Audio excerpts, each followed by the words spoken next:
The year is sometime around 930 in the Common Era, though the people we will meet do not count time quite as we do. For them, years are marked by winters survived, by harvests gathered, by voyages completed. It is late summer now, what they call the month of harvest, and the days are still long in the northern lands, though the first hints of autumn have begun to touch the edges of the leaves. Picture yourself standing on the shore of a great lake. This is the Mälaren, a vast stretch of calm water that reaches like fingers deep into the heart of what will one day be called Sweden. The water is still this morning, smooth as polished steel, and a soft mist rises from its surface, glowing faintly gold where the early sun touches it. The air is cool and carries the scent of pine and wood smoke, of fish and tar and damp earth. Before you, emerging slowly from the mist, is an island. It is not large, perhaps a mile across, and it rises gently from the water, its shores lined with wooden jetties and the dark hulls of ships.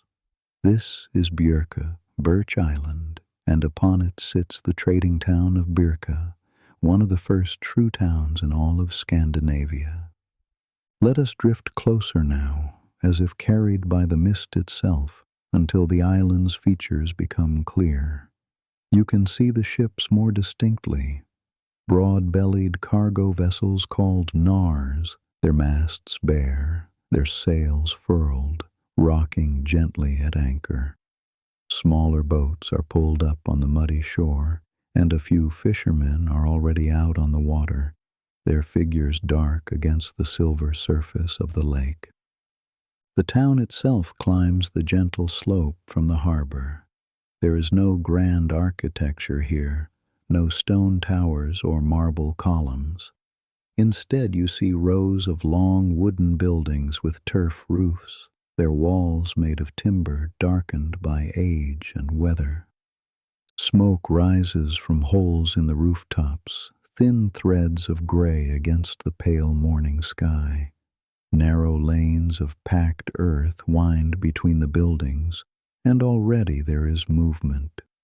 People beginning their day, going about the quiet business of living. Birka is not a large place. Perhaps 700 souls call it home, though that number swells when the trading ships arrive from distant lands. But for its size, it is remarkably cosmopolitan. Walk through its lanes, and you might hear half a dozen languages. The Norse tongue of the Svir and Gautar, the guttural speech of Slavic merchants, the lilting words of Finnish fur traders, and occasionally the flowing syllables of Arabic, spoken by those who have traveled the long road south and returned with tales of lands where the sun burns hot and the sand stretches to the horizon. This is a place of commerce, of exchange, of peaceful meeting. The Vikings of popular imagination, the raiders with their axes and dragon-proud ships, exist, certainly, but they are only part of the story. Here in Birka, and in trading posts like it scattered across the Norse world, another kind of Viking thrives. These are the merchants, the craftspeople, the sailors who seek not plunder but profit, who build their wealth not through conquest but through the patient work of trade. And it is among these people that our story unfolds. Let us follow the smoke rising from one particular building, set back slightly from the harbor on a lane where craftspeople keep their workshops. The building is longer than most, perhaps 60 feet from end to end, and its turf roof is thick with moss and small flowering plants that have taken root there. A wooden door, worn smooth by countless hands, stands slightly ajar, and from within comes the rhythmic sound of a loom at work, a soft, steady clacking, like the heartbeat of the house itself. This is the home and workshop of Runa, a woman of perhaps 40 winters, though her exact age matters little. What matters is her skill, for Runa is known throughout Birka and beyond as a master weaver, a woman whose textiles command high prices in markets as far away as Hedeby and Kaupang.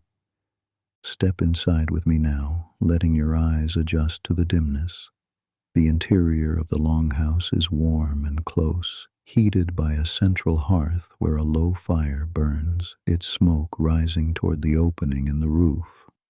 The walls are lined with wooden benches built into the structure itself, covered with furs and woven blankets, and from the rafters hang bundles of dried herbs, strings of onions, and various tools of daily life. But dominating one end of the room is Runa's loom, a great upright frame of oak, taller than a man, with threads of wool stretched taut from top to bottom.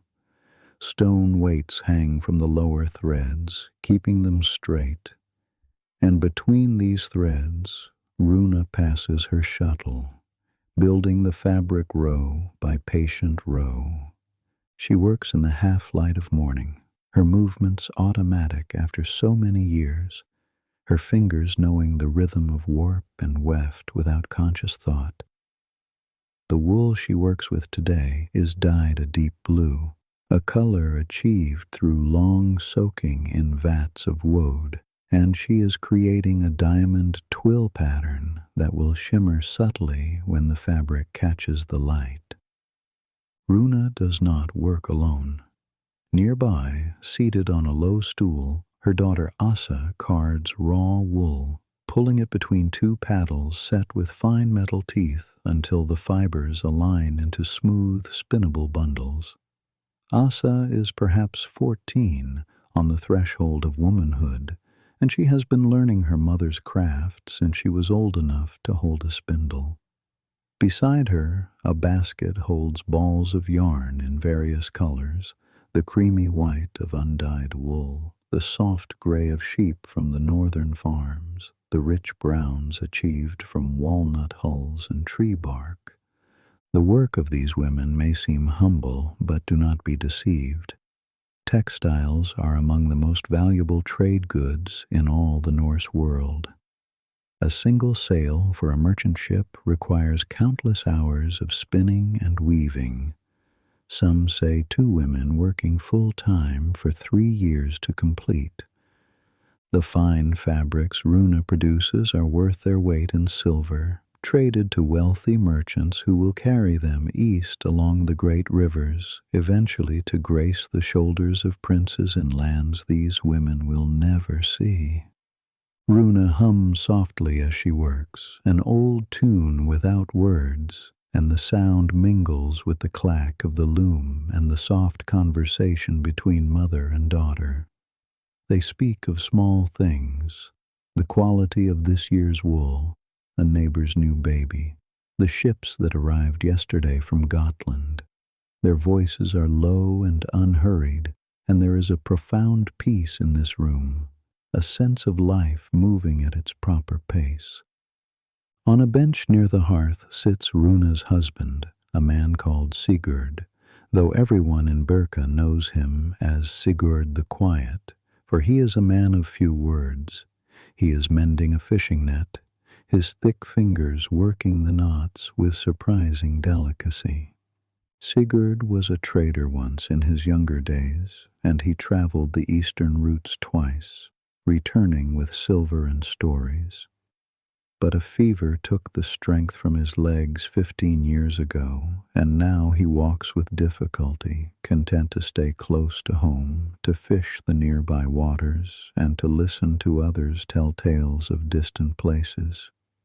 He does not seem to mind. There is a contentment about Sigurd as he works, a man at peace with the boundaries of his world. Occasionally, he looks up to watch his wife at her loom or his daughter at her carding, and a small smile crosses his weathered face. These are his treasures, these two, worth more to him than all the silver of the eastern roads. The morning light grows stronger now, slanting through the gaps in the doorway, and the mist outside is beginning to burn away. Runa pauses in her weaving, stretches her back, and moves to the hearth where a pot of barley porridge has been warming. She ladles portions into wooden bowls, adds a drizzle of honey from a clay pot, and the family gathers to eat. They eat in companionable silence, as families do who have shared countless meals together, who no longer need words to fill every moment. The porridge is simple but nourishing, sweetened with honey and enriched with a splash of buttermilk. Outside, the town is coming fully awake now, the sound of voices, of hammers, of animals. But inside this house, there is stillness. Let us leave Runa's household now and walk through the waking streets of Birka.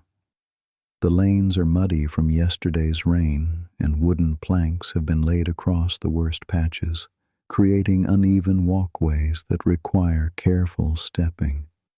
The buildings press close on either side, their overhanging eaves nearly touching in places, creating shadowed corridors that smell of wood smoke and cooking and the ever-present salt and tar scent of a harbor town. People nod as they pass one another, a blacksmith heading to his forge, a woman carrying water from the well, children running some errand or another. Everyone seems to know everyone else, and there is an easy familiarity in their greetings, the comfortable rhythms of a community that has lived and worked together for generations. We are making our way toward the harbor now, where the merchant ships are moored, and soon we come to a larger building set near the water's edge. This is the home of Ketil Arnson, a trader of some reputation, and today is an important day, for tomorrow at dawn Ketil will depart on a voyage that will take him far to the east, down the great rivers and across vast distances, to the markets where silver flows like water. Ketil stands in the yard before his house, supervising the loading of goods onto a cart that will carry them to his ship. He is a man in his middle years, perhaps 45 winters, with a beard going gray at the edges and deep lines around his eyes from squinting into sun and wind. His hands are rough from rope and oar, his shoulders broad from years of labor, but there is an air of quiet intelligence about him, a watchfulness that speaks of a man who has survived by his wits as much as his strength. He has made this journey many times before, 9 voyages down the eastern rivers, 9 returns laden with silver and silks and spices. He knows the routes as well as he knows the lines of his own palms, knows where the rapids run dangerous and where safe harbors can be found, knows which chieftains can be trusted and which must be appeased with gifts. But he does not take any voyage lightly. The world beyond Birka is vast and uncertain, and even the most experienced traveler can fall victim to illness, accident, or simple misfortune. So Ketil supervises carefully, checking each bundle and barrel, making sure nothing has been forgotten. The goods he will carry east are the accumulated wealth of many months of gathering. There are bales of fine furs, fox and marten and beaver, purchased from Sami traders who brought them down from the far north. There are bars of iron, smelted from the bog ore of Swedish forests. There are combs carved from reindeer antler, polished smooth and decorated with intricate patterns. There are amber beads, glowing like captured sunlight gathered from the shores of the eastern Baltic, and there are rolls of fine wool cloth, some of it from Runa's own loom, dyed in rich colors and woven in patterns that will fetch high prices in distant markets. All of this will travel east, and in exchange, Kettle hopes to return with silver, Arabic dirhams, coins minted in the lands of the Caliphate, stamped with words in a language he cannot read, but whose weight and purity he knows by heart. This silver is the lifeblood of the Norse economy, flowing north along the trade routes like a great river of wealth, enriching everyone it touches. Helping Ketil this morning is a young man named Eirik, perhaps 20 years old, with the rangy build of someone still growing into his full strength. Eirik is Ketil's sister's son, his nephew, and this will be his first voyage on the eastern roads. He has been preparing for this moment for years, learning the skills of sailing and navigation, studying the languages spoken along the trade routes, memorizing the customs and courtesies that smooth a merchant's way through foreign lands. He is nervous this morning, though he tries not to show it. His movements are quick and eager as he helps load the cart, and his eyes keep drifting toward the harbor, toward the ship that will carry him into the unknown. Ketil notices and allows himself a small smile, remembering his own first voyage, the mixture of terror and excitement that had kept him awake for 3 nights before departure. He does not say anything to comfort the boy. Some lessons must be learned through experience, and Eirik will find his own way to calm, as all traders do, or he will not survive in this profession. But Ketil makes a mental note to keep close watch over his nephew in the early days of the journey, to guide him gently through the first challenges, to help him find his footing before the truly difficult portions of the route. The sun has climbed higher now, burning away the last of the morning mist, and the harbor of Birka gleams in the clear light. Ketil's ship rides at anchor a short distance from shore, a nar, broad and deep-hulled, built for carrying cargo rather than speed. She is not a beautiful vessel, not like the sleek longships that carry warriors to distant shores, but she is sturdy and reliable, and Ketil has sailed her for 12 years without serious mishap. Her name is Solrun, Sun Secret, painted in runes along her prow, and Ketil thinks of her almost as a living thing, a partner in his journeys, deserving of respect and care. He has patched her hull more times than he can count, replaced her sail twice, renewed her rigging every few years, but the bones of her, the keel and ribs, are the same timbers that were shaped a dozen years ago in a boatyard on Gotland. The cargo has been loaded now, carefully stowed to balance the ship properly, secured against the rolling of waves and the jolts of portage. The crew is assembling on the shore, 8 men in all, including Ketil and Eirik.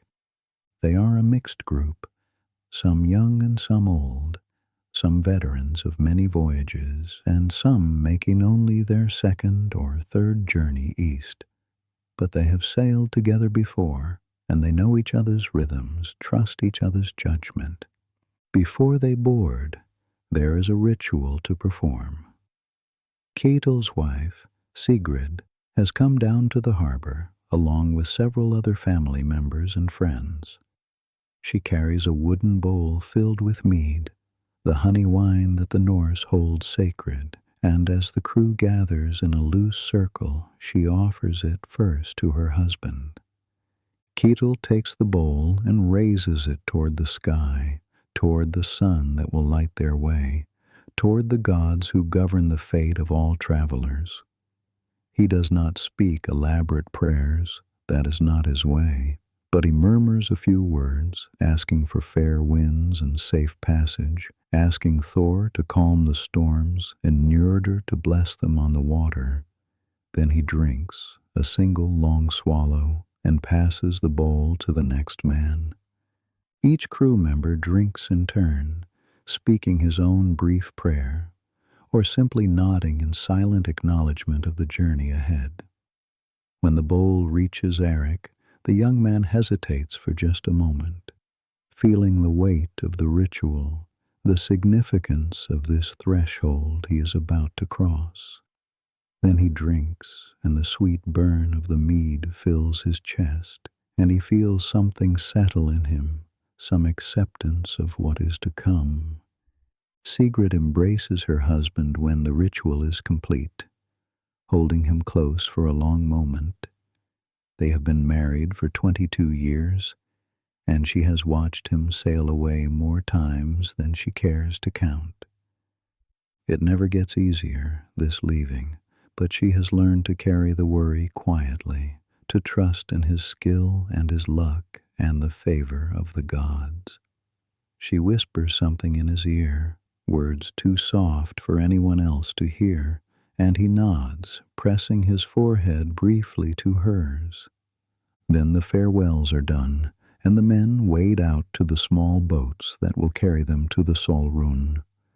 The families watch from the shore, hands raised in final salute, as the anchor is lifted and the great woolen sail unfurls, catching the morning breeze.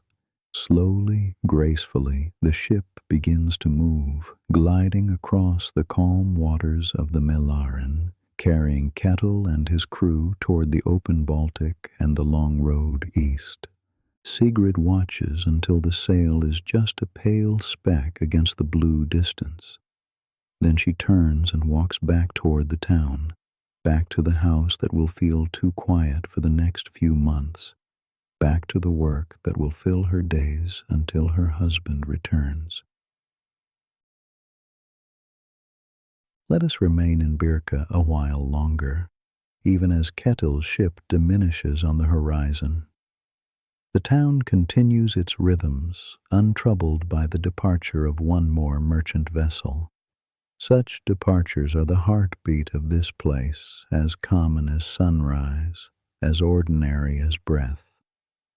In a workshop near the edge of town, in a building smaller and more weathered than most, an old man sits in a patch of afternoon sunlight, working with quiet concentration.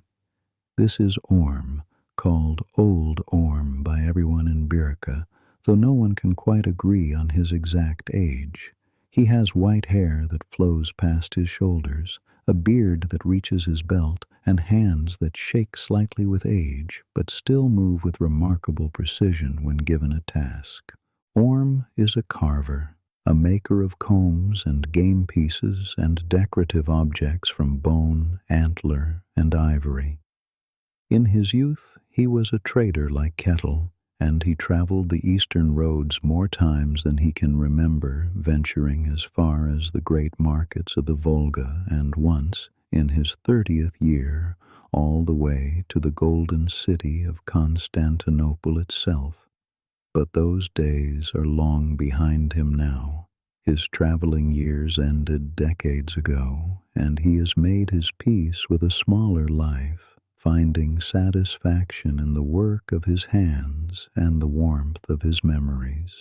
His workshop is a cluttered, comfortable space, filled with the raw materials of his craft, sections of reindeer antler waiting to be shaped, fragments of walrus ivory traded down from the north, whale bone from the great creatures that sometimes wash up on distant shores.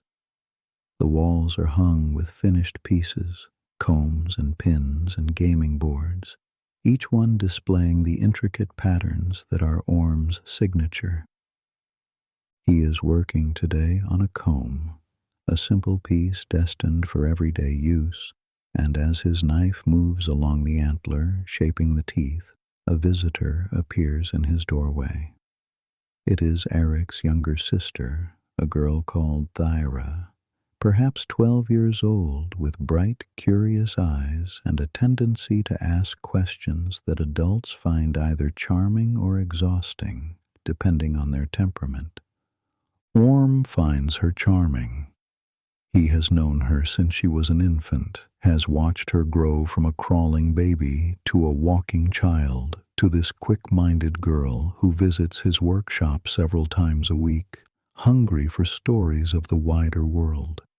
She settles on a stool near his workbench, drawing her knees up under her chin, and for a while she simply watches him work, mesmerized by the steady movement of the knife, the way the rough antler gradually transforms into something useful and beautiful. Then, as Orm knew she would, she begins to ask questions. She wants to know about her brother's voyage, where he will go, what he will see, what dangers he might face. Orm answers patiently, his voice soft and unhurried, and as he talks, he paints pictures with his words, describing the great rivers that flow through lands of endless forest, the trading posts where merchants from a dozen nations gather, the cities of the south where buildings are made of stone and people dress in silk. He tells her about the portages, where traders must unload their ships and carry everything overland to the next waterway.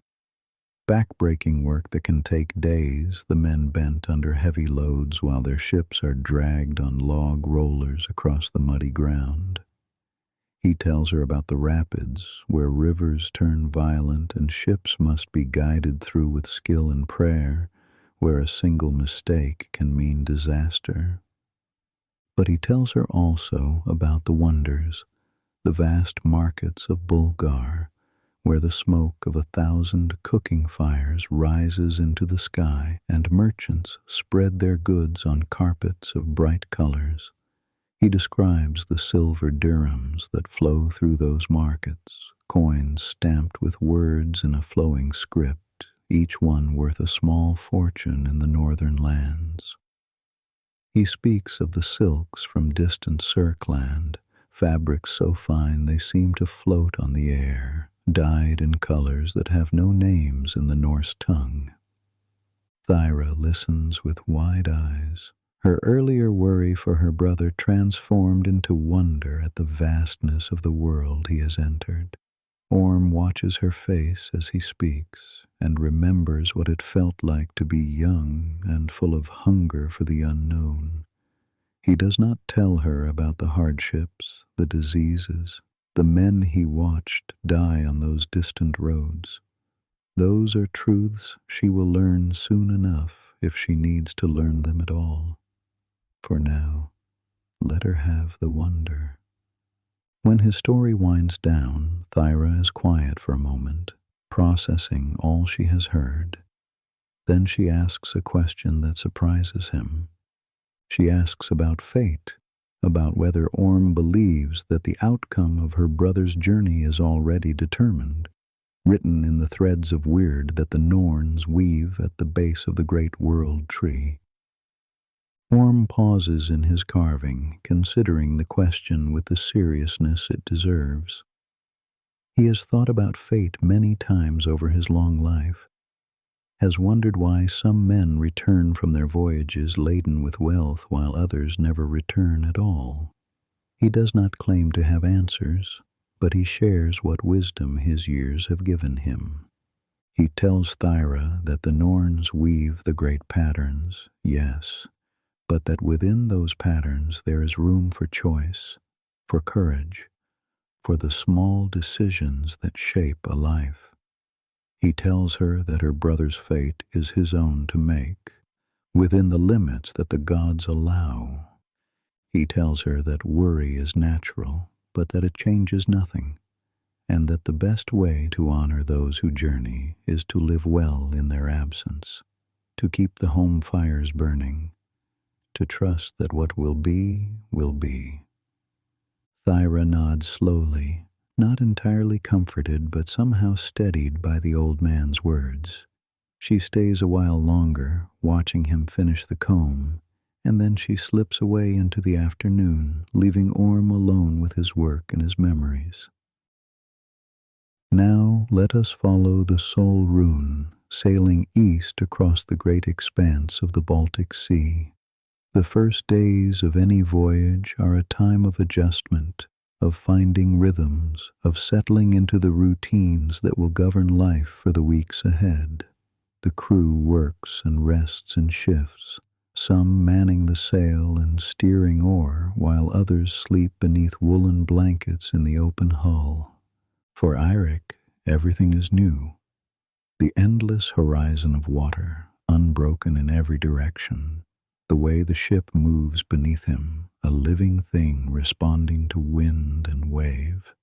The salt spray that coats his skin and stiffens his hair. The particular quality of light at sea, bright and diffuse, reflecting off the water until the whole world seems to glow.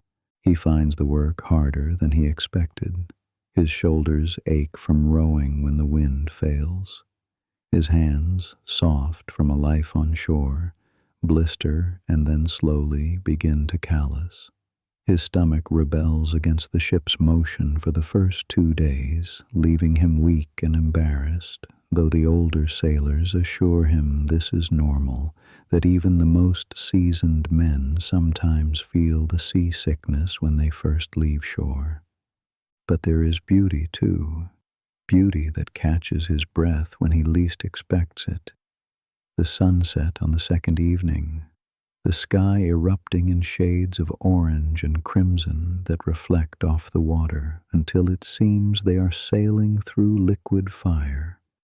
The stars at night, more than he has ever seen, a great river of light arcing overhead, and the older men pointing out the patterns, teaching him how to navigate by their positions.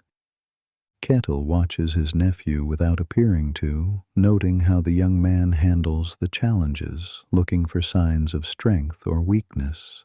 So far, he is pleased. Eirik does not complain, does not shrink from hard work, does not pretend to know more than he does.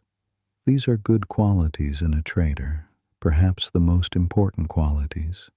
A man can learn skills, can acquire knowledge, but the character that underlies those things, the patience, the humility, the willingness to endure, either exists or it does not.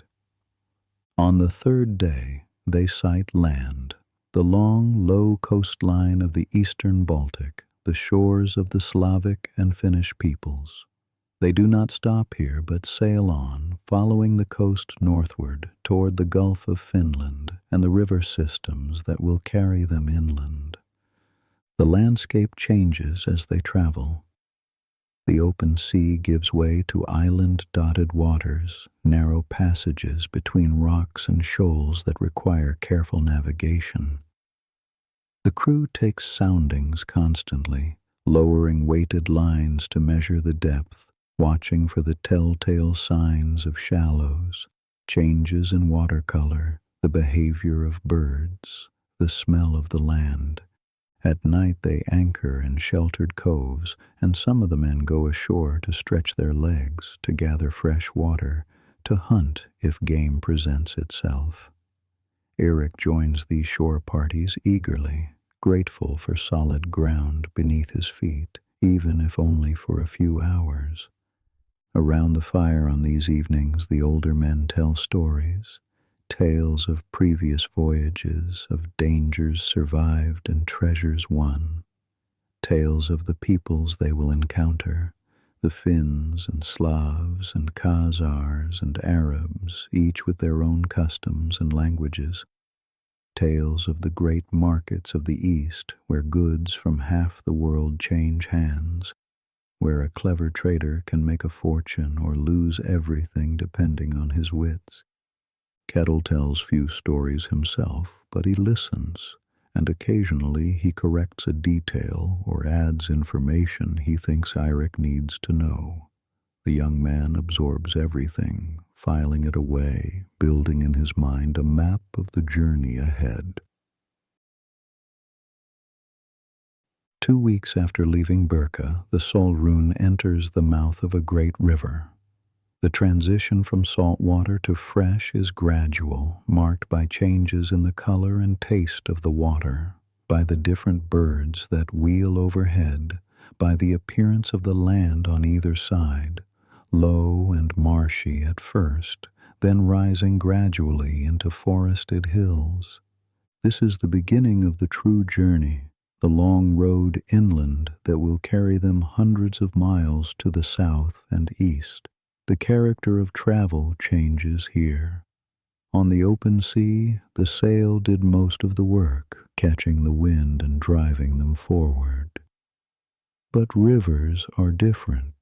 Rivers must be fought, their currents resisted, their obstacles navigated. The men take to the oars, rowing against the flow, and the pace slows to a crawl. Progress is measured not in leagues, but in landmarks, that distinctive boulder, this bend in the river, a particular stand of birch trees on the western bank. The work is exhausting, and the men row in shifts, 4 at the oars, while the others rest, switching every hour. But there are compensations. The river is beautiful, winding through landscapes that change with each bend. Dense forests of pine and birch crowd the banks, their reflections perfect in the still water.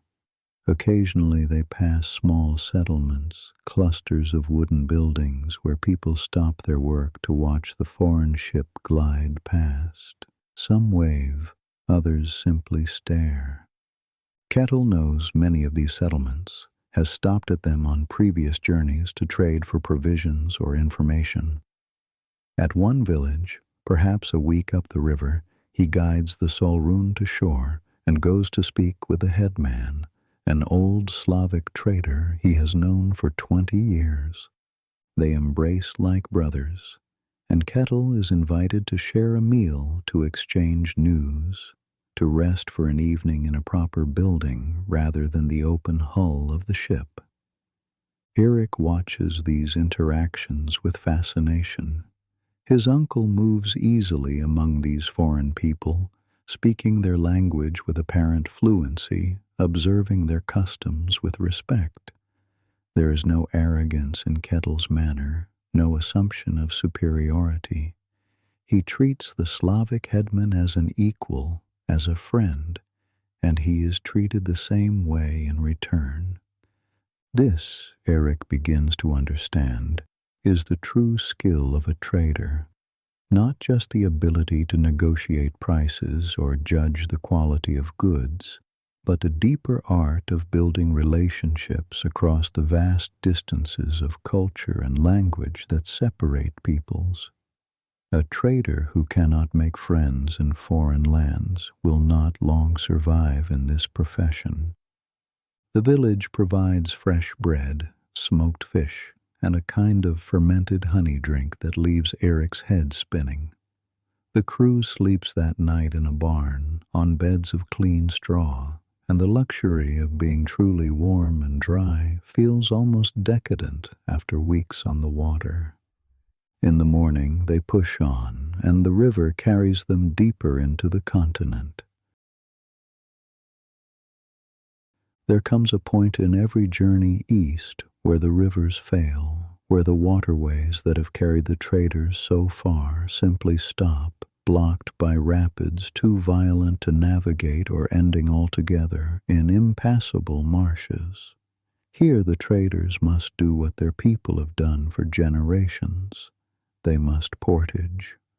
The portage is the hardest part of the journey, and Kettle has been preparing his crew for it since they left Birka.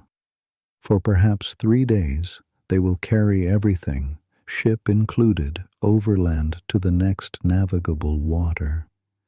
It is brutal work, the kind of labor that breaks men who are not prepared for it.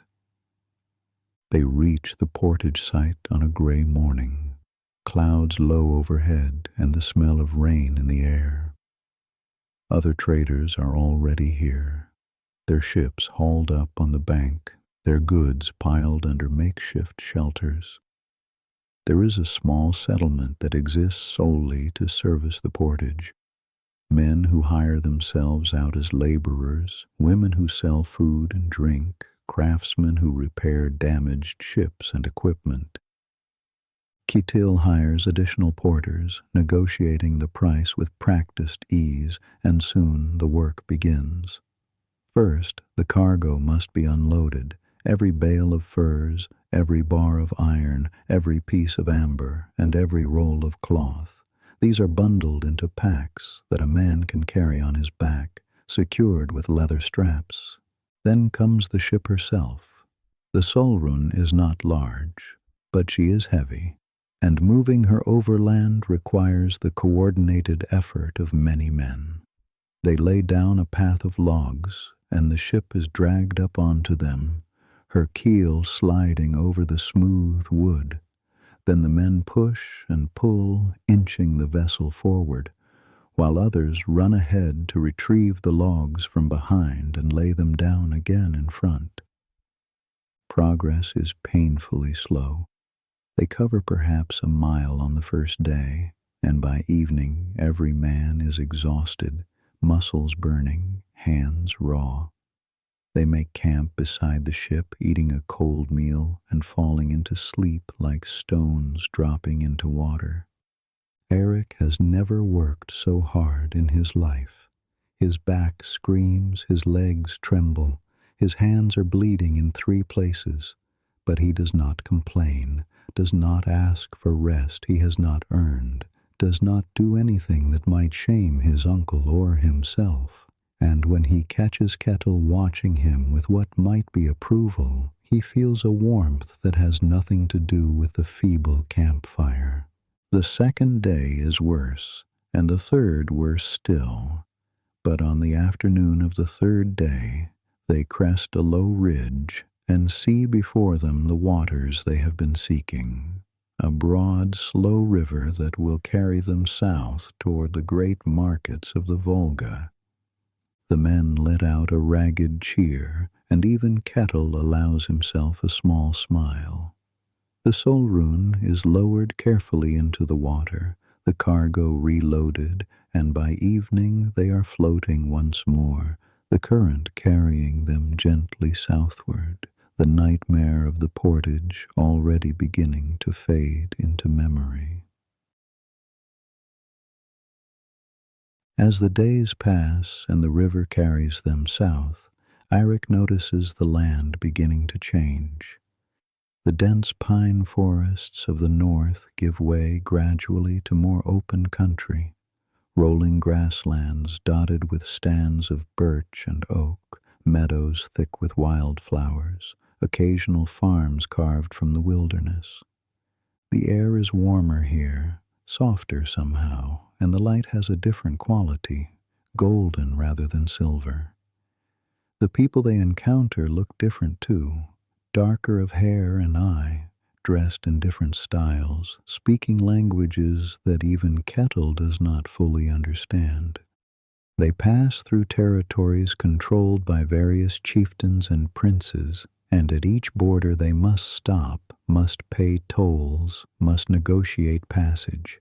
Kettle handles these encounters with the same easy confidence he showed in the Slavic village, presenting gifts to local rulers, exchanging formal courtesies, speaking words of respect and friendship. Eric watches and learns. He sees how his uncle adjusts his manner to match each situation, more formal with some rulers, more casual with others, always reading the subtle signals that indicate what approach will be most effective. It is a kind of performance, he realizes, but a necessary one, a skill as important to a trader as sailing or navigation. At one settlement, they encounter a group of traders from the south, men with dark beards and strange clothing who speak a flowing, musical language. These are merchants from the lands of the Khazars, traveling north with goods to sell, silk and spices and finely crafted metalwork. Kettle greets them warmly, for he has dealt with Khazar merchants before, and over a shared meal, the two groups exchange news of the routes ahead. The Khazar traders speak of the great market at Bulgar, which lies perhaps 2 weeks further south. It is thriving this year, they say, crowded with merchants from every direction, rich with opportunities for those who know how to seize them. They speak of prices and demand, of which goods are selling well and which are glutting the market. This is valuable information, and Kettle listens carefully, adjusting his plans accordingly.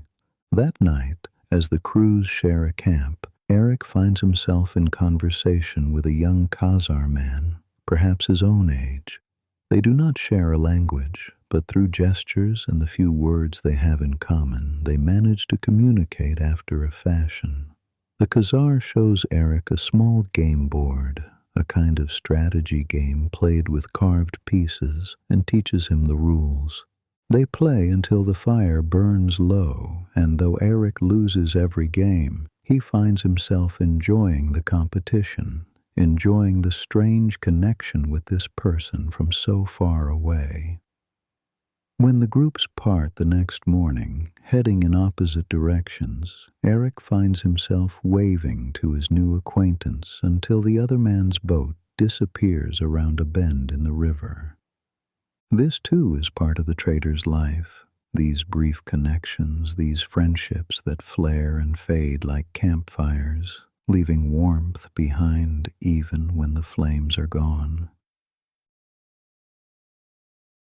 And then, after weeks of travel, after endless days of rowing and sailing and portaging and negotiating, they arrive at last at Bulgar. The great market rises from the banks of the Volga like something from a dream. Thousands of tents and temporary structures spread across a vast plain, creating a city that exists only for the trading season, that will dissolve back into emptiness when the merchants depart. The smoke of countless fires rises into the sky, creating a haze that softens the harsh afternoon light. The noise is overwhelming, voices in a dozen languages, the lowing of cattle, the clink of metal, the endless, ceaseless rhythm of commerce. Eric stands at the prow of the Solrune as they approach, his mouth literally hanging open. He has heard stories of this place his entire life, has tried to imagine it, but nothing could have prepared him for the reality. It is larger than Birka, larger than any settlement he has ever seen, and the diversity of peoples gathered here staggers the mind. There are Norse traders like themselves, their ships clustered along one stretch of the riverbank, their voices raised in familiar cadences. There are Slavs and Finns and Khazars.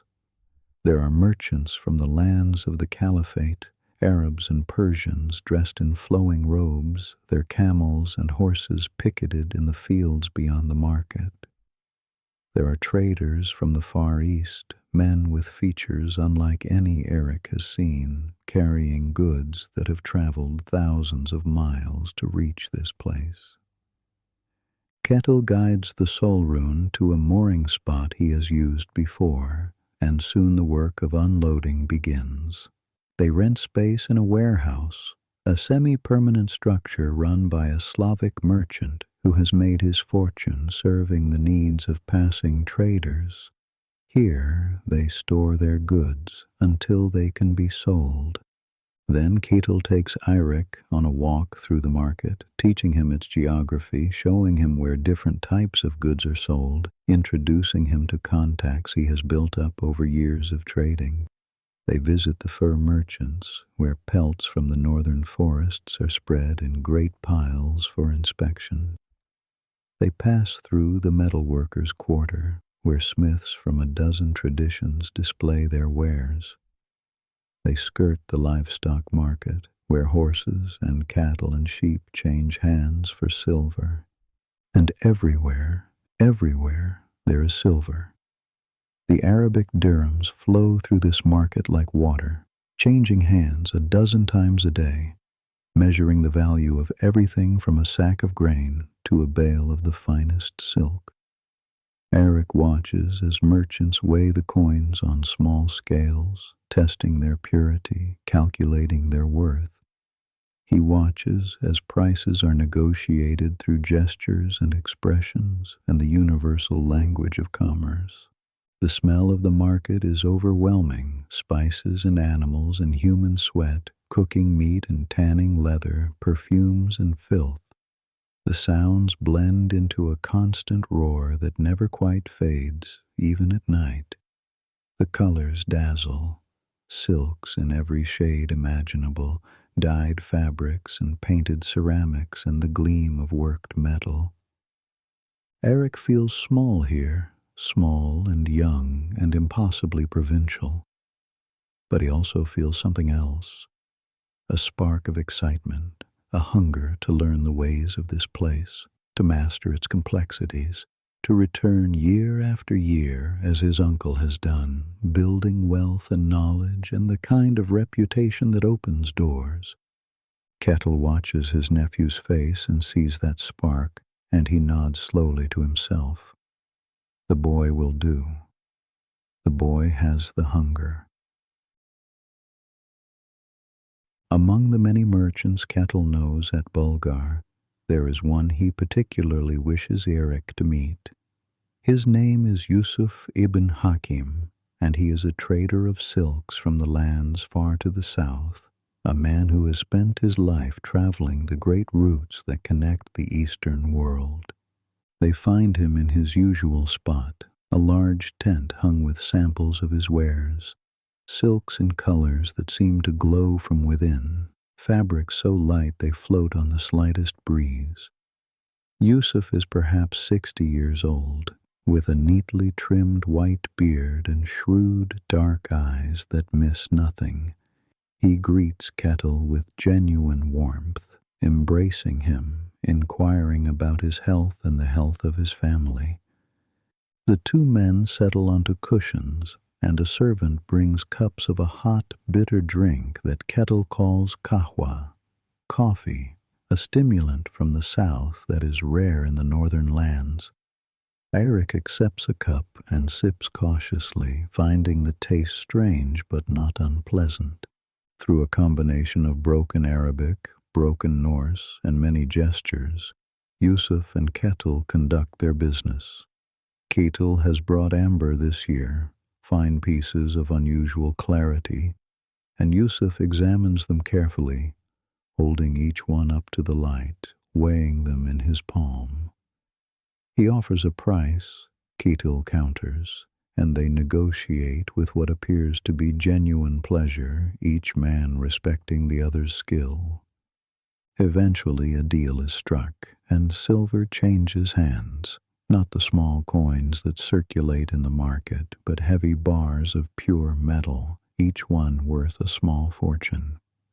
Kettle weighs them carefully on his own scales, checking Yusuf's honesty as Yusuf checked his, and when he is satisfied, he nods, and the transaction is complete. But the meeting does not end there. Yusuf calls for food, and soon a meal appears, flatbread and roasted meat, dishes of vegetables and fragrant sauces, sweets made with honey and nuts. They eat together, taking their time, and the conversation drifts from business to other matters. Yusuf speaks of his home, a city far to the south called Baghdad, where, he says, the buildings are made of stone and tile, where fountains play in the courtyards of the wealthy, where scholars study the wisdom of the ancients in great libraries. His voice is soft as he describes it, and there is a longing in his words, the homesickness of a man who has spent too many years away. Kettle listens and asks questions, genuinely interested. He will never see Baghdad. It is too far, and his trade routes do not run that way. But he likes to hear of it, likes to build a picture in his mind of this distant, legendary city. And he wants Eric to hear as well, to understand that the world is vast beyond imagining, that the routes they travel are only threads in a much larger tapestry. When the meal is done and the farewells have been said, Kettle and Eric walk back through the market toward their warehouse. The sun is setting now, casting long shadows across the tents and stalls, and the heat of the day is finally beginning to fade. Eric is quiet, processing everything he has experienced.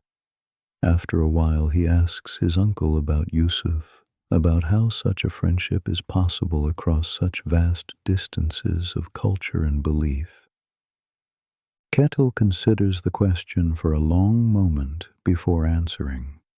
He tells Eirik that trade creates its own kind of kinship, that when men depend on each other for their livelihood, when their fortunes are bound together by the exchange of goods, differences of language and religion begin to matter less. He tells him that Yusuf is an honest man who keeps his word, and that in the world of trade, that is the highest compliment one can pay. Eric nods slowly, taking this in. He is beginning to understand something about his uncle, about the life he has chosen. It is not just about silver, not just about profit. It is about connection, about the web of relationships that spans continents, about being part of something larger than any single person or place. The days at Bulgar pass quickly, filled with the work of trading, selling the goods they have brought from the north, acquiring the goods they will carry home. Kettle is a careful trader, patient and strategic, and he teaches Eric to be the same. They sell their furs for good prices, the marten and beaver especially prized. The iron bars find buyers among the smith traders who will carry them further south. The amber goes mostly to Yusuf, though some pieces are sold to other merchants. And in exchange, the silver flows in, hundreds of dirhams, each one carefully weighed and tested, each one representing days of labor, miles of travel, risks survived. But silver is not the only thing they acquire. Kettle also buys silk, not the finest grades, which are beyond his budget, but good quality fabric that will fetch high prices in Birka. He buys spices, pepper and cinnamon and other aromatics that are rare in the north. He buys a few pieces of worked glass, delicate cups and beads that shimmer with colors the northern craftsmen cannot reproduce. All of this is carefully packed and loaded onto the Solrun, which sits lower in the water now, heavy with the wealth of a successful voyage. And then, one morning, when the summer is beginning to turn toward autumn, they push off from the bank and begin the long journey home. The return is in many ways harder than the outward voyage. They are traveling against the current now, fighting the flow of the rivers every mile of the way. The days are growing shorter, the nights cooler, and there is a new urgency in the rowing, a need to reach home before the winter storms make travel impossible. But the mood of the crew is lighter. They have succeeded. They are going home with holds full of treasure, with silver that will make them wealthy men by the standards of their people. The hardship of the return feels different when there is wealth waiting at the end of it. For Eirik, the journey home is a time of reflection. He thinks about everything he has seen, the markets and the peoples, the landscapes and the distances. He thinks about Yusuf and the Khazar boy, and the countless other strangers whose lives briefly touched his own. He thinks about what it means to be a trader, to spend one's life moving between worlds, belonging fully to none of them. He thinks about Birka, waiting in the north, about his mother and his sister, his friends and the familiar streets of his home. He finds he is eager to see them, eager to share what he has experienced, but he also knows that something has changed in him, that he will never again be content to stay in one place, to let the world pass him by. Kettle sees the change in his nephew and is satisfied. The boy has taken to this life, has found his calling. In a few years, perhaps, Eric will lead his own expeditions, will build his own web of contacts across the eastern roads. The tradition will continue as it has continued for generations, each new trader adding his thread to the great tapestry of commerce that binds the world together. They are 2 days from Birka when the first snow falls. It comes as a surprise, though it should not. The autumn has been advancing steadily, the days growing shorter, the air colder, the leaves falling from the trees in drifts of gold and crimson. But there is always something startling about the first snow, about that moment when the world goes white and silent. The flakes are fat and lazy at first, drifting down from a pale gray sky, melting as soon as they touch the water. But as the hours pass, they grow thicker, more insistent, and by evening the shores of the Mälaren are dusted with white, the dark shapes of trees and buildings softened by the accumulation. The crew presses on, eager now with home so close. They know these waters, know every island and headland, and even with visibility reduced by the snow, they navigate surely, the Solrun gliding through the gathering white like a ghost ship, silent but for the creak of oars and the soft hiss of snowflakes landing on the water. Eric stands at the prow, watching the snow fall, feeling it land on his face and melt against his skin. He is tired, tired in his bones, tired in ways he has never been tired before. But there is a strange peace in this moment, a sense of rightness. He has traveled farther than he ever imagined, has seen wonders, has survived dangers, and now he is almost home. He thinks about his sister Thyra, about the stories he will tell her. He thinks about old Orm in his workshop, who will want to hear every detail of the journey, who will nod and smile and remember his own travels. He thinks about his mother, who will weep with relief when she sees him, who will fuss over how thin he has grown. He thinks about the future, about the voyages yet to come, about the silver roads stretching out before him, endless and enticing. The snow falls harder now, and Kettle calls for the sail to be lowered, for the crew to take up the oars for the final push. They row in rhythm, their breath pluming in the cold air, their strokes synchronized by long practice. The Solrun surges forward, and through the curtain of snow, the familiar shape of Björkö emerges, the island of Birka, home. They reach the harbor as the last light is fading from the sky, and word of their arrival spreads quickly. By the time the Solrun is secured at the jetty, a small crowd has gathered, family members and friends, neighbors curious about the voyage, merchants eager to see what goods have been brought home. Sigrid is there, wrapped in a heavy cloak against the cold, her face bright with relief and joy. She embraces Kettle fiercely, holding him close, and he holds her in return, and for a long moment the crowd around them seems to fade away, leaving only the two of them reunited after months apart.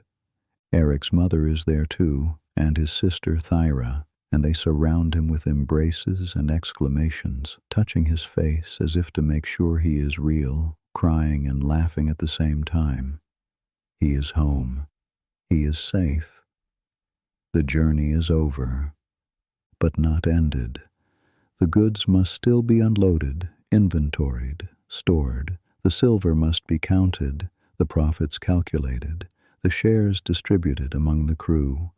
There are customs to observe, rituals to perform, thanks to be given to the gods who brought them home, offerings to be made at the small shrine that stands near the harbor. The work takes several days, And during that time, Eric finds himself pulled between two worlds. Part of him wants only to rest, to sleep in a proper bed, to eat food that is not dried fish and hard bread. But another part of him is restless, already thinking about the next voyage, already missing the strange freedom of life on the road. Gradually, though, the rhythms of home reclaim him. He spends hours in old Orm's workshop, telling stories of his travels, while the old man carves and nods and asks questions that show he has lost none of his sharpness. He walks through Birka's familiar lanes, seeing them with new eyes, noticing details he had always overlooked. He helps his mother with the daily work of the household, finding comfort in tasks he once found tedious, and slowly the exhaustion fades. His body recovers from the hardships of travel. His mind settles, finding peace in the quietness of home. The restlessness does not disappear entirely. He suspects it never will, but it recedes, becoming a low hum rather than an urgent call. One evening, he sits with Thyra by the hearth while their mother prepares the evening meal. He has been telling her about the market at Bulgar, about the silk merchant Yusuf and the Khazar boy, and the overwhelming cacophony of the trading floor. She listens with wide eyes, asking questions, demanding details. When he finishes, she is quiet for a moment. Then she tells him that she wants to go someday. She wants to see the things he has seen, to travel the silver roads herself. Eric looks at his little sister, at the firelight dancing in her eyes, at the determination in the set of her jaw, and he realizes that he believes her, that someday, perhaps, she will. The world is changing, always changing, and who knows what paths might open for a clever, determined girl in the years to come. He does not discourage her. Instead, he tells her that if she truly wants it, she must learn everything she can: languages and navigation, bargaining and diplomacy. He tells her about the women he saw at Bulgar, traders and merchants in their own right, conducting business alongside the men. He tells her that the road is hard, but that it is open to those with the courage to walk it. Thyra nods seriously, taking this in, and something passes between them, a promise or an understanding, a bond between two travelers, one who has journeyed and one who dreams of journeying. The winter settles over Birka like a blanket, soft and heavy and still. The harbor freezes, the ships locked in ice until spring. The days grow short, the sun barely rising above the horizon before beginning its slow descent. The world contracts, drawing inward, and life moves to the pace of the season. In the longhouses, fires burn constantly, fighting back the cold. Families gather close, sharing warmth, sharing stories, sharing the long hours of darkness. The work of winter is different from the work of summer, mending and making, crafting and creating, preparing for the season of activity to come. Kettle spends his days tallying accounts, planning for next year's voyage, maintaining the relationships that are the foundation of his trade. He visits other merchants, shares meals with them, discusses prices and routes and the state of distant markets. Even in winter, the web of commerce continues to spin, slower perhaps, but never stopping. Eric helps where he can, learning the administrative side of the trading business. He finds he has a gift for numbers, for the careful calculations that determine profit and loss. Ketel notices this and begins to give him more responsibility, teaching him the skills that cannot be learned on the road. Runa continues her weaving, and the clack of her loom becomes a familiar sound through the winter months. She is working on a special project now, a length of fabric commissioned by a wealthy merchant's wife, dyed in expensive colors and woven in an intricate pattern.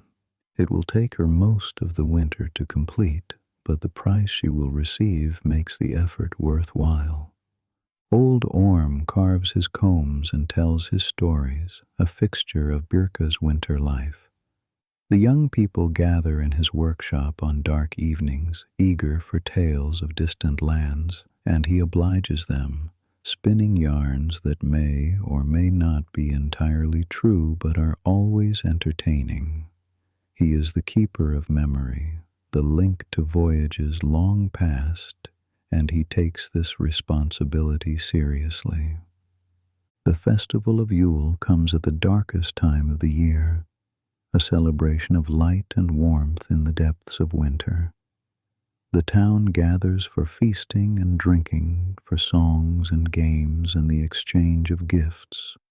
The great hall of the local chieftain is thrown open, and for 3 days the normal hierarchies of daily life are relaxed, everyone equal in the revelry. Eric finds himself dancing with a girl he has known since childhood, a weaver's daughter with laughing eyes, and something shifts in him, some awareness that had been sleeping now awakening. The future suddenly seems very large, full of possibilities he had never considered. But that is a story for another time. For now, it is enough to dance, to laugh, to be young and alive and home. Let us drift now toward the end of our story, as winter slowly releases its grip and the world begins to stir again. The days lengthen. The ice on the harbor begins to crack and shift, great groaning sounds echoing across the water. The first birds return from wherever they have wintered, their songs a promise of warmth to come. Ketil begins to prepare for another voyage, gathering goods, assembling a crew, checking the Sol rune for damage from the winter's cold. The cycle continues, as it has continued for generations, as it will continue for generations more. Eric will sail with him again this year, no longer a novice but a tested trader, someone who has proven himself on the road. His responsibilities will be greater, his share of the profits larger. He is becoming what his uncle once was, carrying the tradition forward. And in a workshop at the edge of town, a young girl watches an old man carve and dreams of silver roads. And so our story comes to rest, here in this small town on an island in a northern lake, at the edge of a world that stretches farther than any single person can travel in a lifetime. The age of the Vikings is often remembered for its violence, for the raids and battles that scarred the coasts of Europe. But this, too, was part of that age, this quiet industry, this patient commerce, this web of relationships that spanned continents and connected peoples who would never otherwise have met. The silver dirhams that flowed north from the markets of the Caliphate, the furs and amber and iron that flowed south. These were the true currency of the Viking Age, more important in many ways than any sword or axe. Trade built the wealth that funded the famous voyages, created the connections that spread ideas and technologies, laid the foundations for the world that would come after. And the people who made this trade possible, the Ketils and Eiriks, the Runas and Sigrids, the old Orms and young Thyras, these were the true Vikings, as much as any warrior. They braved the same dangers, traveled the same distances, required the same courage. Their stories have been less often told, but they were no less remarkable.